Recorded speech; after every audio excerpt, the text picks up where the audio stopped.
ಷೇರು ಮಾರುಕಟ್ಟೆ ಹೂಡಿಕೆಯ ಮೇಲೆ ಶೇಕಡಾ 10ರಷ್ಟು ಲಾಭ ನೀಡುವುದಾಗಿ ಭರವಸೆ ನೀಡಿ ಹಣ ಪಡೆದು ವಂಚಿಸಿದ ಆರೋಪದ ಮೇಲೆ ಮಹಿಳೆಯೊಬ್ಬಳನ್ನ ಮುಂಬೈ ಪೊಲೀಸರು ಬಂಧಿಸಿದ್ದಾರೆ. ಉಡುಪಿ ಜಿಲ್ಲೆಯ ಕೊಳಲಗಿರಿಯ ಕುಕ್ಕಿಕಟ್ಟೆಯ ದೀಪಿಕಾ ಮನೋಜ್ ಶೆಟ್ಟಿ ಬಂಧಿತ ಆರೋಪಿ.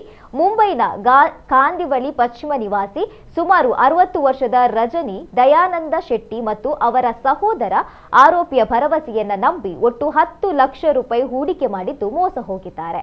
ಇನ್ನು ಈ ಬಗ್ಗೆ ರಜನಿ ಅವರು ಪೊಲೀಸರಿಗೆ ದೂರು ನೀಡಿದ್ದಾರೆ.